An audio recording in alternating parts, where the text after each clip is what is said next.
Ganga academy YouTube channel में आपका हार्दिक स्वागत वंदन और अभिनंदन करता है। दोस्तों, पिछले वीडियो में हमने आपको उत्तर वैदिक कालीन आर्थिक व्यवस्था के विषय में परिचित कराया। इस वीडियो में दोस्तों हम आपको उत्तर वैदिक काल में धार्मिक जीवन के विषय में परिचय कराएंगे। उत्तर वैदिक काल में, जबकि ऋग वैदिक काल में जो प्रमुख देवता थे, ऋग वैदिक काल में प्रमुख देवता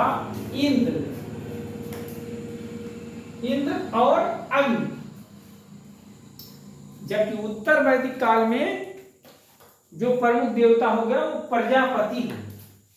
इंद्र और अग्नि प्रमुख देवता के रूप में पूर्व वैदिक काल के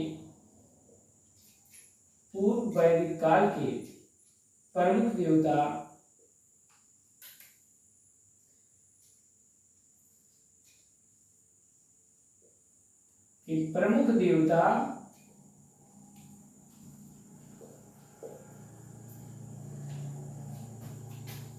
इंद्र एवं अग्नि।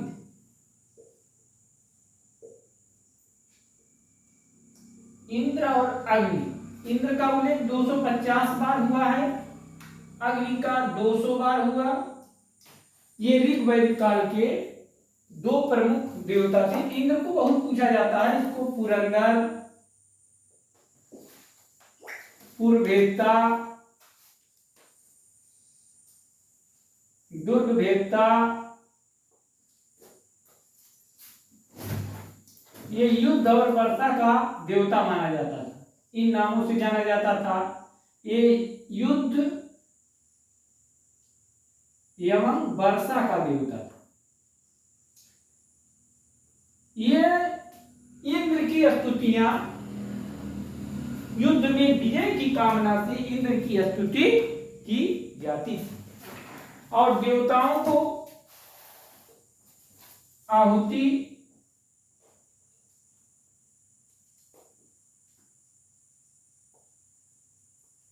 एवं हव्य पहुंचाने का जो कार्य करता था वो अग्नि था। ये अग्नि जो है देवताओं और मनुष्य के बीच में, अग्नि देवता और मनुष्य के बीच में मध्यस्थ था। नहीं, ये आहुतियां पहुंचाने का एक माध्यम था, हव्य या आहुति अग्नि। जबकि वरुण तीसरे नंबर का प्रमुख देवता था।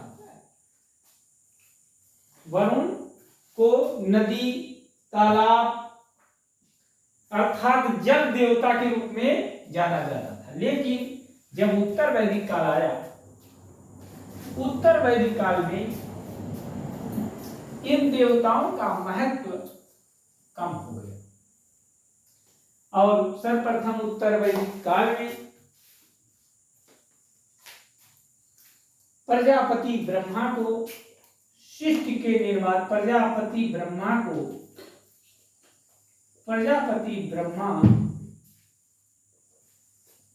प्रमुख देवता हो गए।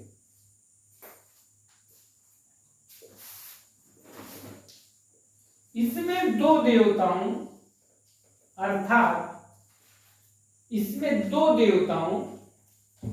अर्थात हिरण्यगर्भ और विश्वकर्मा को मिलाकर के अस्तित्व समाप्त होगा। हिरण्यगर्भ और विश्वकर्मा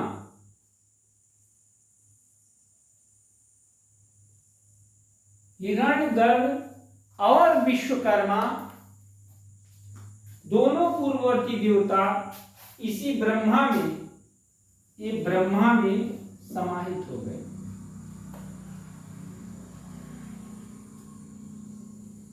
ये दो देवता ब्रह्मा में समाहित हो गए और ब्रह्मा प्रमुख देवता, आवृत सर्वोच्च देवता के रूप में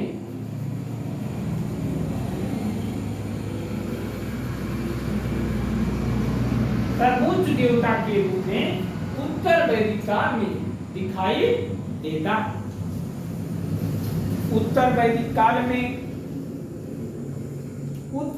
काल में धार्मिक अनुष्ठानों और कर्म कांडों में वृद्धि हुई। उत्तर वैदिक काल में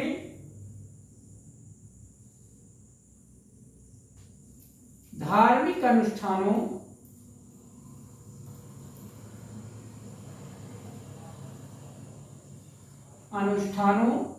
एवं कर्म कांडों में वृद्धि हुई।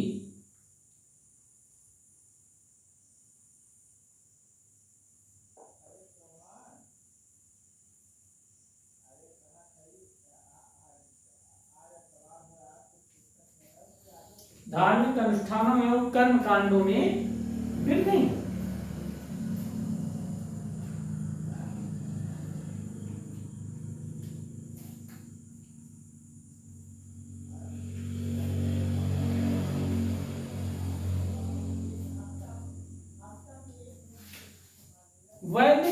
ऋग्वैदिक काल के देवता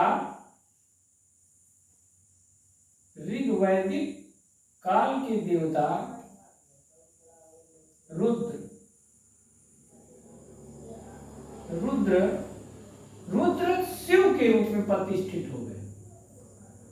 शिव के रूप में प्रतिष्ठित हो गए।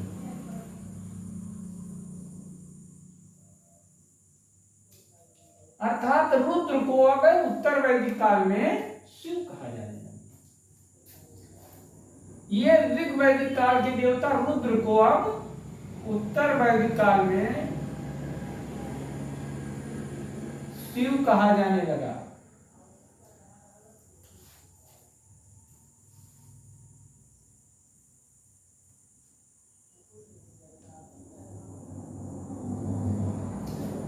तो ऋग्वैदिक काल के देवता रुद्र शिव के रूप में प्रतिष्ठित हो गए।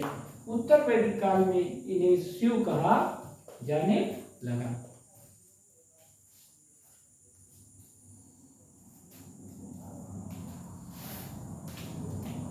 विष्णु भी उत्तर वैदिक काल में सृष्टि के संरक्षक के रूप में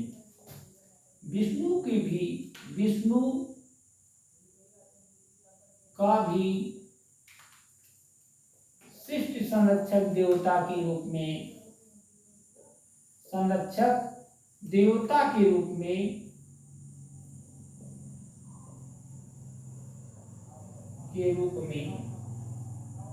अस्तित्व में आया।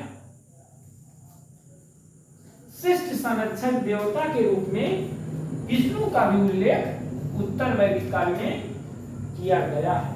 अर्थात जो ब्रह्मा विष्णु महेश की संकल्पना उत्तर वैदिक काल में की जाती है। अर्थात उत्तर वैदिक काल में ब्रह्मा, इन्हें प्रजापति कहा जाता था, इसको सर्वोच्च स्थान प्राप्त था। प्रजापति, ब्रह्मा, उसके बाद रुद्र, शिव, रुद्र को अब शिव कहा जाने लगा। और उसके बाद विष्णु सृष्टि के संरक्षक के रूप में संरक्षक देवता थे। ये सृजनकर्ता के देवता थे। सृजनकर्ता के रूप में इसका अस्तित्व सामने आया। शिव का अर्थात विनाशक देवता के रूप में किया गया। उत्तर वैदिक काल में बहुदेववाद की परंपरा स्थापित हो।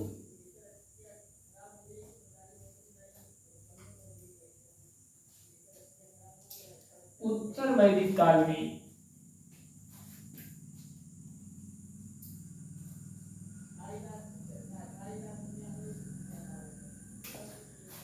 उत्तर वैदिक काल में क्योंकि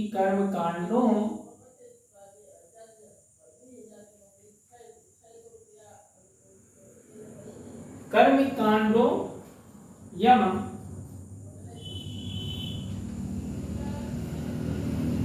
उत्तर वैदिक काल में बहुदेववाद,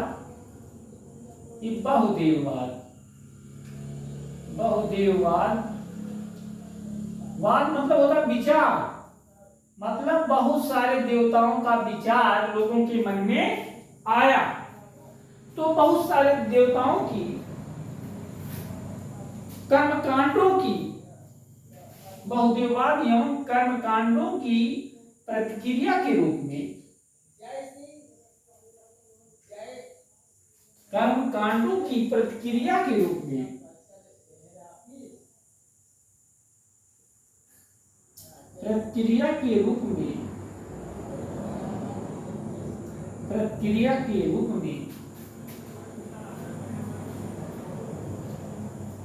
उपनिषदों ने यज्ञों एवं कर्मकांडों की निंदा की।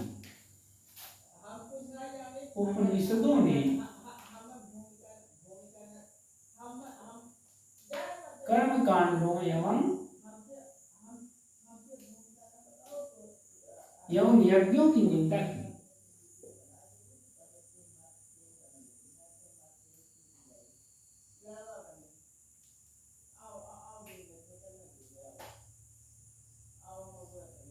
उत्तर वैदिक काल में बहुदेववाद एवं कर्मकांडों के विचार प्रतिक्रिया के रूप में, इन विचारों की प्रतिक्रिया के रूप में उपनिषदों ने कर्मकांडों एवं यज्ञों की निंदा करना प्रारंभ कर दिया।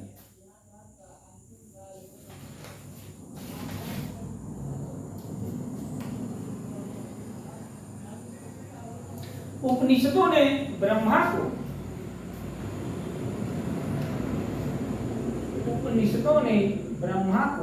सर्वोच्च सत्ता के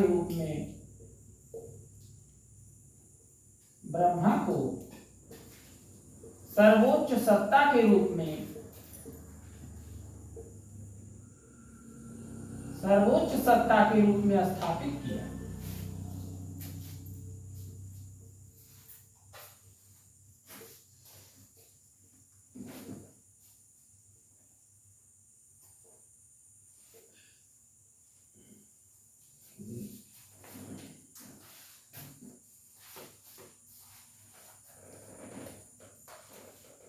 मुंडक उपनिषद के अनुसार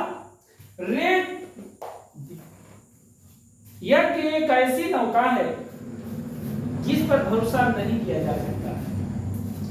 मुंडक उपनिषद के अनुसार, मुंडक उपनिषद में कहा गया है, मुंडक उपनिषद के अनुसार यज्ञ एक ऐसी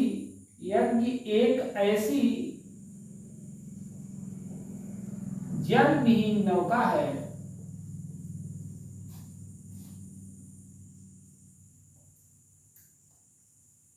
नौका है जिस पर विश्वास नहीं किया जा सकता है।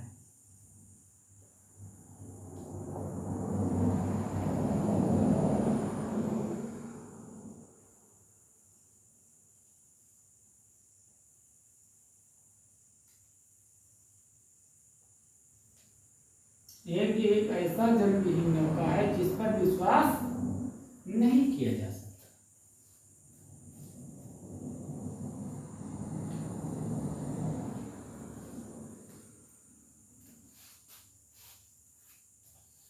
अर्थात इसको नमक लिखिए, यज्ञ एक ऐसी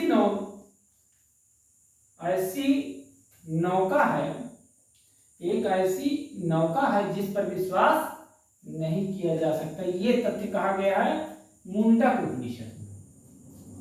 यज्ञ एक ऐसी नौका है जिस पर विश्वास नहीं किया जा सकता। जबकि आपको छांदोग्य उपनिषद में धर्म के 3 स्कंद बताए गए। छांदोग्य उपनिषद में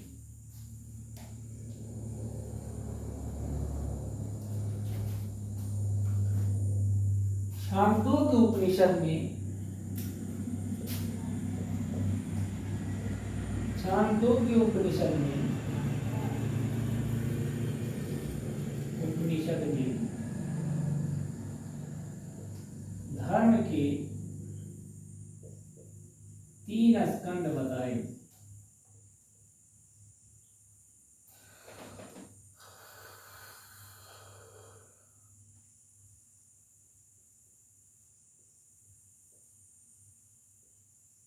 धर्म के 3 स्कंद बताए गए छांदोग्य उपनिषद में। पहला आपका है यज्ञ, अध्ययन और दान। यज्ञ, अध्ययन और दान। यज्ञ, अध्ययन और दान जो है। और दूसरा क्या है आपका? दूसरा तप है और ब्रह्मचारी। दूसरा तप और तीसरा है ब्रह्मचारी। ये आपका धर्म के छांदोग्य उपनिषद में धर्म के 3 स्कंद बताए गए।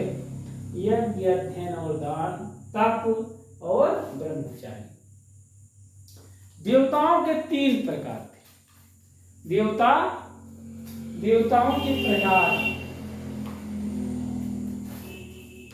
अब इस उत्तर वैदिक काल में देवताओं के प्रकार, कितने प्रकार के देवता थे? अब देखिए देवताओं के प्रकार। देवताओं के प्रकार, देवताओं के प्रकार में आपका पहला हो जाएगा आपका दिव्य देवता।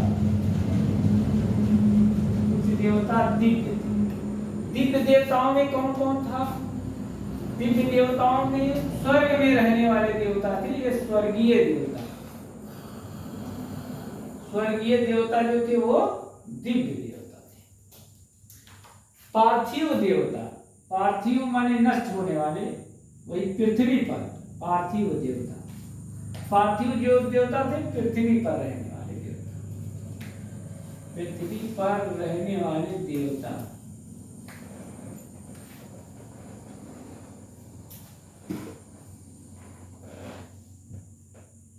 पृथ्वी पर रहने वाले देवता पार्थिव देवता।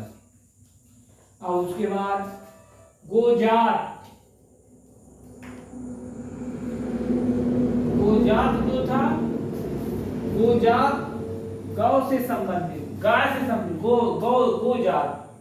गोजात जो था वो गाय से संबंधित देवता थे। गाय से संबंधित देवता।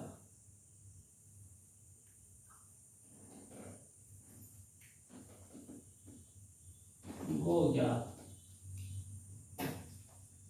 गोजात गाय से संबंधित देवता होते थे। अप्य जल।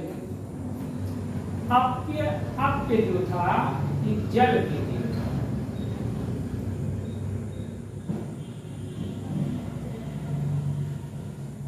इसमें जो है दिव्य देवता स्वर्ग में रहने वाले देवता थे। पार्थिव देवता पृथ्वी पर रहने वाले देवता थे। गोजात जो था गाय से संबंधित जो भी देवता थे। अप्य जो है जल के देवता होते।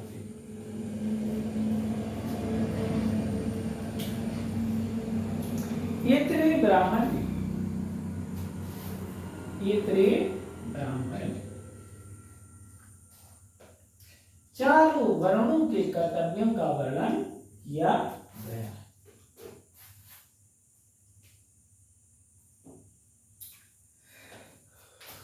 येत्रे ब्राह्मण। येत्रे ब्राह्मण में क्या क्या दिया गया इसको देख लीजिए। येत्रे ब्राह्मण। येत्रे ब्राह्मण ऋग्वेद का ब्राह्मण ग्रंथ है।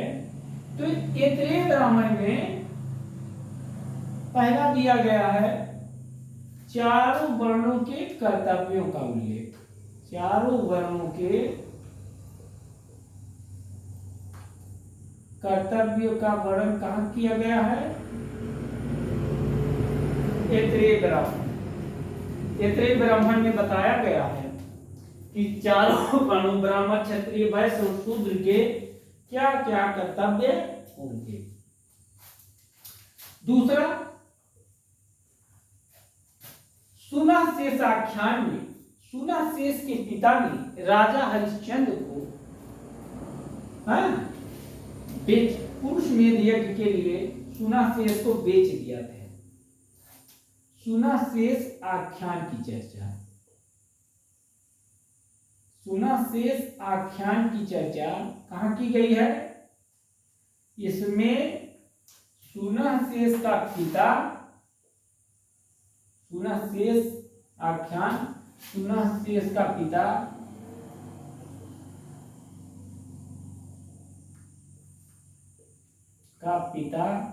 राजा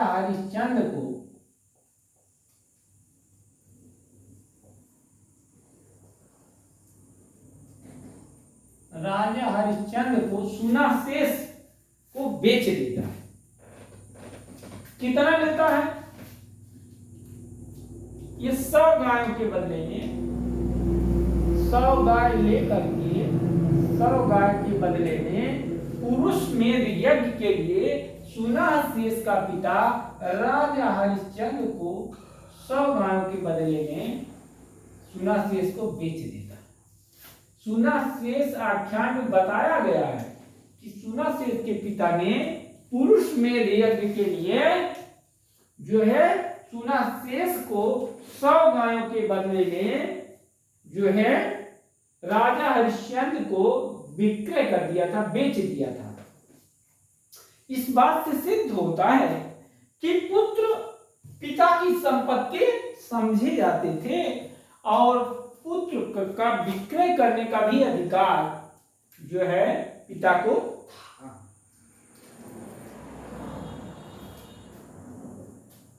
सुनाशेष को अंत में क्या होता है? विश्वामित्र गोद ले लेते हैं।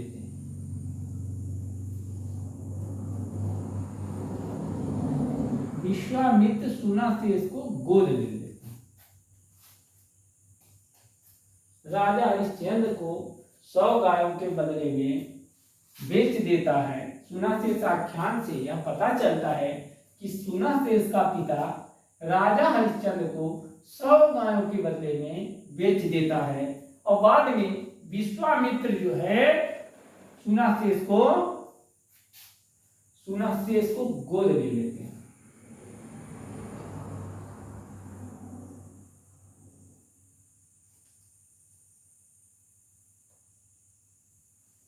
सुनाशेष को गोद ले लिया।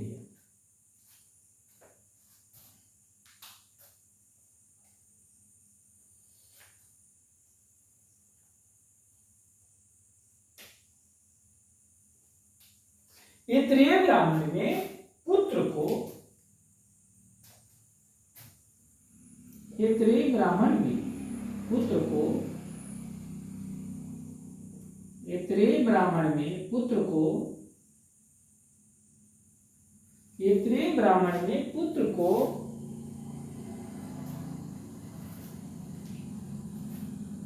संसार सागर पार करने वाली नौका बताया गया। संसार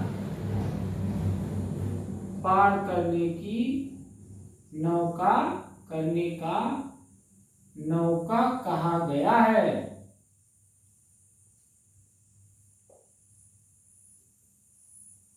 संसार सागर पार करने का नौका कहा गया है। शतपथ ब्राह्मण।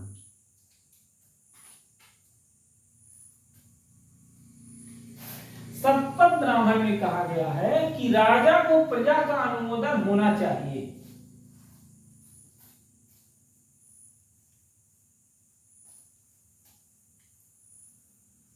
शतपथ ब्राह्मण में कहा गया है। शतपथ ब्राह्मण में क्या क्या है? शतपथ ब्राह्मण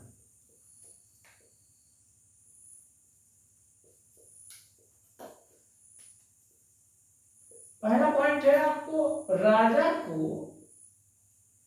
प्रजा का अनुमोदन होना चाहिए। प्रजा का अनुमोदन होना चाहिए। अनुमोदन का अर्थ यह होगा कि राजा को प्रजा पसंद करती हो, संबंध मधुर होना चाहिए राजा का।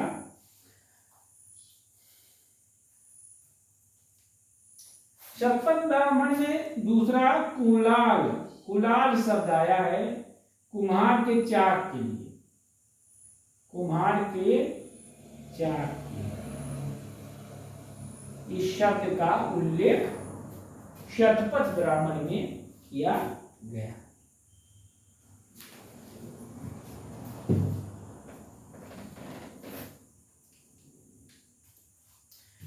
अब अगला आपका टॉपिक है जैसे आपका अब विभिन्न यज्ञों को यज्ञीय कर्मकांड का परिवीक्षण करने वाले पुरोहित को ब्रह्मा कहा जाता था। यज्ञीय कर्मकांड का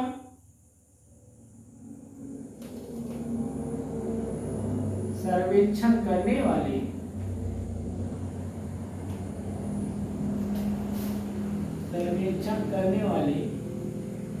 पुरोहित को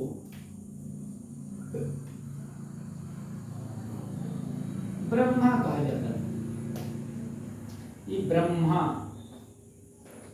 कहा जाता था। जैसे ऋग्वेद के पुरोहित को क्या कहते थे? होता होत्र। ऋग्वेद के पुरोहित को ऋग्वेद, इधर वेद है, इधर आपके पुरोहित। ये ऋग्वेद का पुरोहित ये कहलाता था होत्र। आप लिखोता ऋग्वेद पहला, दूसरा सामवेद। सामवेद का पुरोहित क्या कहलाता था? उद्गाता।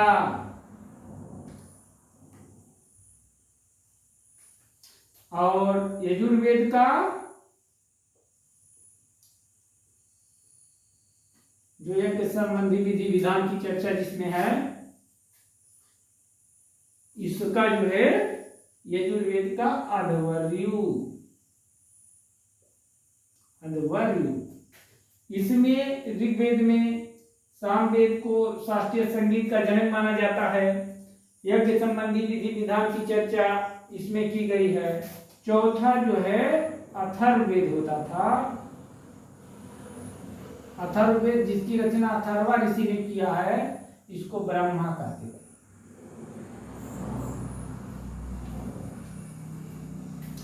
इसके पुरोहित को, अथर्ववेद के पुरोहित को ब्रह्मा, ऋग्वेद के पुरोहित को होत्री होता कहा जाता था, सामवेद के पुरोहित को उद्गाता, यजुर्वेद के पुरोहित को अध्वर्यु और अथर्ववेद के पुरोहित को ब्रह्मा कहा जाता था।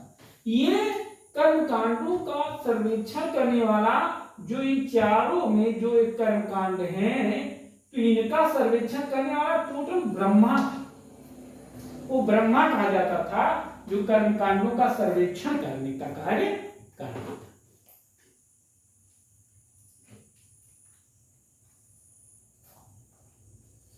उत्तर वैदिक काल में खड दर्शन किया, बीजारोपण हुआ। उत्तर वैदिक काल में खड दर्शन का बीजारोपण हुआ। ये खड दर्शन कौन कौन से हैं, इसको देख लीजिए आप लोग। उत्तर वैदिक काल में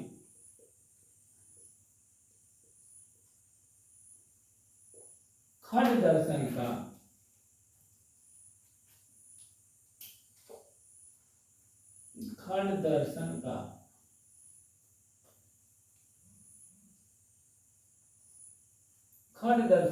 बीजारोपण हुआ।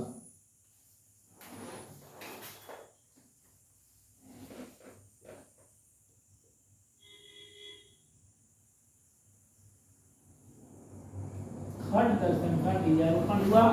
ये खड दर्शन कौन कौन से थे आप सभी देख लीजिए।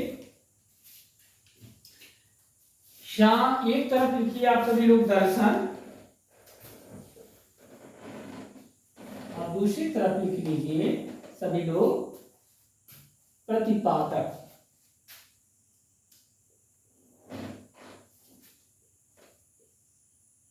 ये दो कॉलम बना लीजिए बच्चों। उसके बाद देखिए आप दर्शन के जो प्रतिपादक सांख्य दर्शन, सांख्य दर्शन, सांख्य दर्शन, योग दर्शन, न्याय दर्शन, योग दर्शन, न्याय दर्शन, और आपका वैशेषिक दर्शन, पूर्व मीमांसा, वैशेषिक दर्शन, वैशेषिक दर्शन, पूर्व मीमांसा,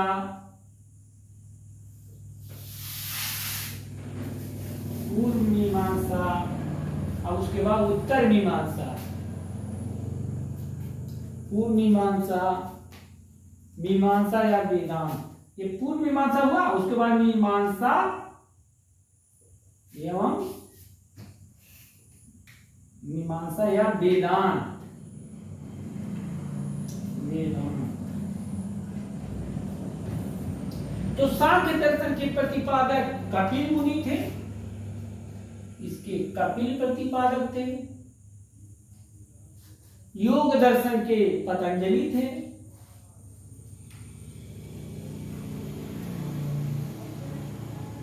और न्याय दर्शन के थे आपके मुनि गौतम, गौतम मुनि न्याय दर्शन के गौतम थे, ऐसा ही लिख लीजिए। वैशेषिक दर्शन के कणाद मुनि उलूक कणाद, उलूक कणाद का नाम सुने होंगे। वैशेषिक दर्शन मुनि उलूक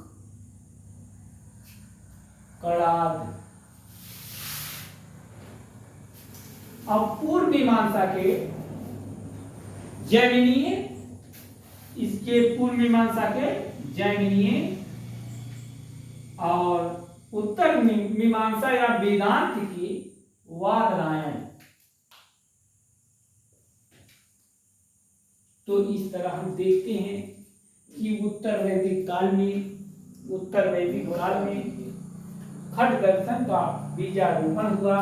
ये खट दर्शन कौन कौन से थे, सभी लोग नोट कर लीजिएगा। दर्शन, सांख्य दर्शन के प्रतिपादक कपिल थे। योग दर्शन के प्रतिपादक आपके पतंजलि थे। न्याय दर्शन के प्रतिपादक गौतम थे।